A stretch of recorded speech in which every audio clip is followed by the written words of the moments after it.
Vamos falar de funk? Vamos falar um pouquinho aqui sobre funk, superação, ostentação e outros temas aqui, ó, com esse vídeo da A Real Cabulosa. Então, vamos ouvir isso aqui que ela tá falando.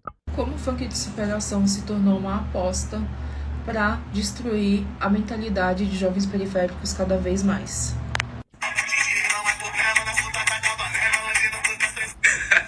Cara, se uma música dessa chega no ouvido de um moleque de 15 anos que não tem cabeça o suficiente pra entender que isso só é uma música, o cara vai querer viver todo o lifestyle de artista, tá ligado? E isso aconteceu comigo.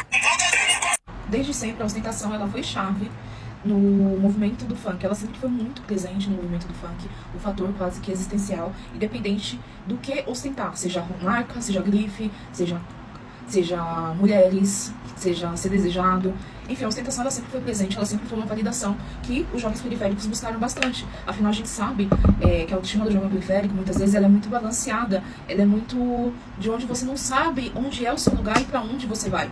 Então, essas validações, elas eram necessárias. Só que em 2011, 2009, 2013, quando foi que a ostentação reinou, a ostentação e a validação, ela era mais acessível. Ela era vista como algo inalcançável, mas era um pouco mais acessível e não era tão tóxica como o funk de superação está trazendo atualmente.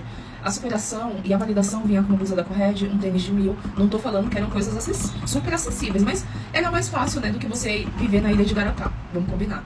E isso já era um pouco tóxico, porque trazia um desejo de excessivo daquele item, daquela vivência entre os jovens, que muitas vezes era tóxico. Você ficava cego por um tênis de R$ 1.000. É como se sua vida só fosse andar quando você conseguisse esse tênis.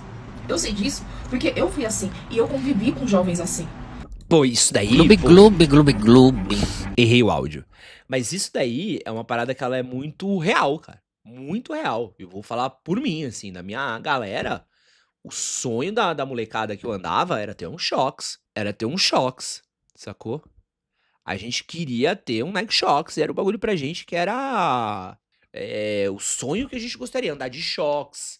A gente queria ter aquele Adidas da Redinha, sabe qual que é? Tênis de 1000. Isso sempre foi a validação da rapaziada que não tinha dinheiro, a validação pra gente do sucesso, que era da gente estar bem, era ter um bagulho caro. Se a gente tava aportando um bagulho caro, é porque a gente tava podendo gastar, né? Então era assim, eu tô com um Nike Shox, é porque eu tenho dinheiro pra ter um Nike Shox, né? Então pra gente era o sonho de consumo, assim, isso era, pô, era muito forte. Era ter uma Total 90, um 12 molas, pô, era aí tomar, pô, molecada quando eu era mais novo, o Adidas Aranha, pô, o Adidas de Redinha. A galera juntava a grana pra comprar um Black Label, sabe? Porque era o sonho dos moleques era tomar um Black Label no rolê. E tomava Black Label achando que era um rei. Pô, tomando Black Label, pá, sabe? Só que assim, é uma parada que é isso, a gente relativizava o sucesso com o consumo. Mas o jeito como tá hoje, assim, é muito maior, assim, porque as músicas, o entretenimento, a cultura, é tudo voltado em cima de consumo e de ostentação, né? Eu convivi com jovens onde a mãe tirava no cartão passado eu não sei quantas vezes, porque criava uma obsessão tão grande que a mãe ficava com medo do filho ir roubar pra pegar aquele item que ele ouviu nas músicas. E o funk, ele sempre foi um meio de comunicação dentro das periferias, como eu já falei em outro vídeo. A gente sabia, antes da internet ser tão acessível, o que era popular e o que estava em alta, através das músicas de funk, através dos traficantes ou MCs que usavam, que eram as pessoas que tinham mais poder aquisitivo naquele meio. Era a forma que a gente sabia. Aí o pessoal observava o que esses caras usavam, tacavam uma letra de funk, e assim se popularizava e virava uma obsessão na cultura periférica. E hoje em dia, eu até coloquei na capa essas 4 figuras, porque eu acho que são elementos chave pra gente explicar, né, o nível que a gente tá chegando. Eu coloquei os MCs, né, de funk superação. Aqui atrás de mim tá o Negão, o MC Negão original, que foi o cara que fez a música de Medley de Garatá, e pra mim ilustra muito bem a obsessão por Mulheres do Job que foi fundada. Presença em Mulheres do Job. Sério, virou uma coisa que antigamente era relativamente vergonhoso você falar que você paga pra você conseguir mulher, virou algo obrigatório dentro das comunidades. E pra mim, qual o problema disso, né? A gente vê o efeito disso na foto do lado, onde você vê um menino que não tem nem 15 anos de idade contratando meninas do Job. Esse é o influencer do Pecinha, se eu não me engano. E sim, ele postou isso nos stories. E você vê ele conversando com as mulheres e você vê a voz de criança que ele tem. E também a gente vê do lado das meninas de periferia, que estão começando a ver mulheres do Job, como a Bolzani, a Angelotti, como o que elas querem ser no futuro, como referência delas, por elas terem a estética que esses caras pedem nas mídias e nas músicas. E, obviamente, o Tigrinho. O Tigrinho ele foi vendido como uma forma de sorte e superação dentro das comunidades, né? Eu conheço pessoas que acreditam fielmente, que inclusive gostam desses influencers e MCs, que é uma questão de sorte e ser abençoado por Deus. Você aceitando o Tigrinho. Pô, eu conheço uma influenciadora muito famosa que vende aposta, né? E mete uma mensagem edificante, e mete um devocional na sequência ali, um devocional na sequência. É um café com Deus Pai e vender tigrinho na sequência. E uma das maiores do Brasil, hein? Isso daí é maluquice, quanto isso daí tá relacionado, né? Eu já falei pra vocês, né? A pauta do tigrinho precisa chegar logo nas igrejas evangélicas, assim.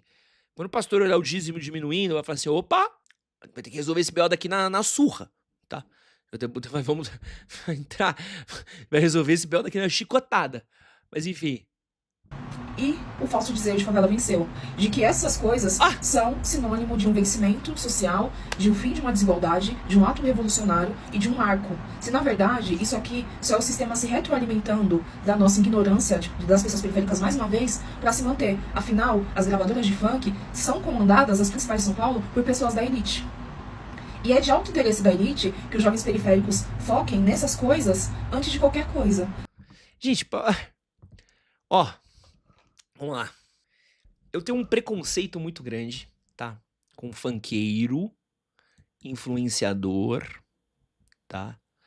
E qualquer tipo de figura pública que tenha saído da favela e faça propaganda de tigrinho para povo periférico. Sabe por quê? E aí, de novo, vocês me cancelem mais uma vez que nem cancelaram lá com o papo de favela venceu que eu fiz. Mas você pega um cara que fala que ele era da quebrada, que fala que ele era humilde, que fala que ele era pobre, que ele se fudia e que a mãe dele tinha que misturar farinha na carne pra carne render e, meu Deus, vendia almoço pra pagar janta e tal, e que aí favela venceu, com sal, favela venceu, com sal, favela venceu, com sal. E aí quando esse cara acende através da música dele, através do talento dele às vezes, cara, porque assim, mais que você não aprecie o funk, pô, tem uma galera que é talentosa, que faz batidas boas, faz músicas boas, que entretém alguém. Ou são pessoas divertidas, ou são pessoas carismáticas, comunicativas. Mas a partir do momento que o cara consegue ascender, ele vai e ele faz o quê? Em vez dele se tornar o aspiracional pro meio dele, em vez dele ser o cara que vai dar os meios, vai abrir caminhos, vai abrir portas, vai ser o cara que vai inspirar, vai provocar, vai fazer com que o outro maninho, o próximo ele da quebrada, ascenda, ele resolve fazer uma publi de tigrinho para tirar todo o dinheiro do resto de quebrada pra que favela nenhuma mais vença. Tamo vencendo, cussal. Porque o que é meu, e o que é seu. Então o cara acende, cria essa figura de conversa com um público mais pobre, mais periférico, e ele olha e fala assim, pô, agora que eu tô aqui no topo, pô, eu posso ser o meio, eu posso ser o caminho, eu posso ser a inspiração, eu posso ser o cara que faz com que as pessoas se sintam representadas, posso mostrar nortes, posso abrir portas por menores que, pô, eu sei que não vai conseguir ajudar numa escala gigantesca no Brasil. Não. Vou fazer o quê? Vou empobrecer mais ainda a população fazendo bet. Cussal, aposta no meu tigrinho, cussal. Aposta na minha betzinha aqui, cussal. E aí o mano que tá trabalhando por R$1,500, né, ou menos, a 2 horas e meia do trabalho, pegando, mano, por um transporte de qualidade ruim, num trabalho ruim, se fudendo, vai lá no mano do Favela Venceu, e aí o mano do Favela Venceu tava falando, ó, Tigrinho tá pagando bem, hein? Tigrinho tá pagando bem. E o cara olha e fala assim, porra, mano, é minha chance de crescer, minha chance de ascender. E esse cara que veio da quebrada tá empobrecendo os caras da quebrada dele, e aquela grana que aquele cara podia às vezes comprar uma câmerazinha que nem essa daqui, pra fazer uma live, um computadorzinho, um celularzinho pra fazer dancinha, um microfone pra fazer um podcast que nem o dele, ele empobrece no Tigrinho porque o Favela venceu. E assim, e o meu preconceito maior é porque o cara esteve lá, ele tem o olhar de quem esteve lá embaixo, e ele sabe, e eu sei, todo mundo que já foi pobre um momento na vida sabe como às vezes, mano, a gente olha e qualquer oportunidade pra gente parece, mano, parece a saída. Qualquer vagalume parece luz no fim do túnel. Qualquer oportunidadezinha que a gente olha, a gente fala assim, pô, aqui a gente pode ir pro lugar. Aqui pode ser um caminho. Qualquer solução. Pô, quantos amigos meus não foram vender Monavia achando que era solução, não foram vender Herbalife, não se meteram em pirâmide, não se meteram em esquema, pô, não acharam que era a época de vender isso, vender aquilo. Por quê? Porque o cara achava que era oportunidade. Porque qualquer pequena oportunidade que o cara tinha de ascender e de sair da pobreza, ele saía. E quem tá lá dentro sabe o que é esse desespero. Sabe qual é o desespero da galera que tá embaixo? De achar qualquer oportunidade de saída, e aí vem o cara, que é o representante dessa galera, que é o avatar daquela galera que tá lá de baixo, que olha, se espelha e fala, caralho, esse daqui é o maior influenciador de classe C do Brasil, esse é o cara que fala, a favela venceu, esse aqui é o cara que representa nós, que fala cussão, e aí é nós, é pai, é tei, é pole, é tele, é dali. Pô, esse cara é nós. E se esse cara aqui tá falando que se eu tenho que fazer, que a Bet é a saída pra mim, eu vou de Bet. Vambora. É a saída pra nós. É isso, ele se sente representado, ele acha que aquele cara tá vendendo bagulho pra ele. E é funkeiro, e é MC, é influenciador pra caralho, podcaster. Pô. E aí, bicho, essa é uma parada que a gente precisa entender porque é cruel. Porque assim, porque rico fudendo nós, irmão, é normal. Isso daí é desde 1500, sabe? Os caras não têm empatia mesmo, os caras não estão nem aí, os caras querem fuder nós de qualquer jeito. Mas em vez de ser nós por nós, é o cara que tava lá na pobreza, ele resolve double down na miséria, sabe? Ele resolve ele se tornar parte do problema também. Em vez de ele sair do caminho e ele se tornar parte da solução, ele, não, deixa eu virar o próximo problema aqui. Sabe? O negócio é apostar contra o Corinthians na Libertadores, é quase uma renda fixa. Acesso negado. Mas é isso, cara. E assim, eu falo que eu tenho preconceito com essa galera que faz isso, porque o cara tá no meio, o cara sabe o que é. Porque às vezes, mano, tu vai falar, porra, quantos playboys você não vai trocar ideia que o cara acha que quem reclama de transporte público é frescura?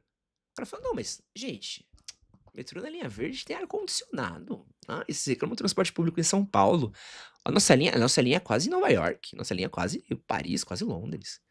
Ai, já viu a musiquinha que toca na linha amarela? Ai, acho tão... Ai, me dá um arrepio assim. Gostoso andar de metrô de sábado e domingo, né? Ai, às vezes eu deixo o carro em casa, né, pra andar de metrô assim, porque aí eu não me estresso com o trânsito. E aí você olha a cidade de Tiradentes, previsão de metrô 2050. 5 estações de metrô no Higienópolis, nenhuma em Guaianazes. Esse é o cara rico. O cara rico, no fim do dia, ele é um ignorante da pobreza. Mas quem tá na pobreza, fazer publi de pobreza, pra botar mais gente na pobreza, me deixa louco. Me deixa louco. Entendeu? Isso me deixa louco. Mas vambora aqui. Assim, nós não somos ameaça. Assim, a gente fica lá na onde a gente deveria estar, achando que a gente alcançou alguma coisa, quando na verdade a gente só tá contribuindo pra elite, que vai retroalimentar a nossa miséria do nosso povo mais uma vez. Então, é muito interessante o quanto esses elementos estão conectados e ver o quanto jovens periféricos estão, né, nessa linha, nessa pira de... O comportamento é muito semelhante, a linguagem que foi inserida é muito semelhante entre todos eles, e é assustador. Você vê adolescentes falando de mulheres do job, adolescentes falando que querem ser mulheres do job, adolescentes falando sobre conseguir dinheiro fácil com a internet. Chegou num nível assustador de verdade. Ó, então o Junão mandou um superchat aqui, ó. Tenho 3 menores aprendizes que são fãs e agem igual aos MCs. Falam tudo errado e são viciados em casas de apostas e apostam tudo no futebol. E sabe o que é o pior?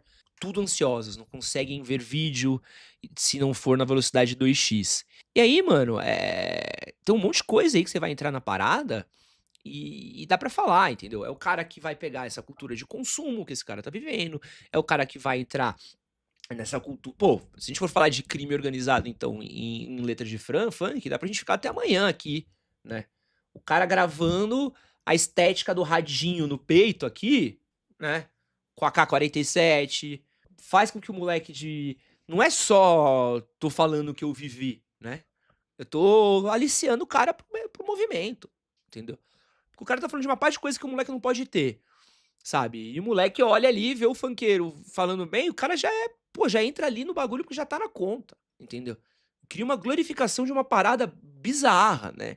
E aí, bicho, é um bagulho muito louco, assim, porque o Estado também não olha pra essa molecada, não tá nem aí. O mercado de trabalho não olha pra essa molecada. A própria sociedade não olha pra essa molecada.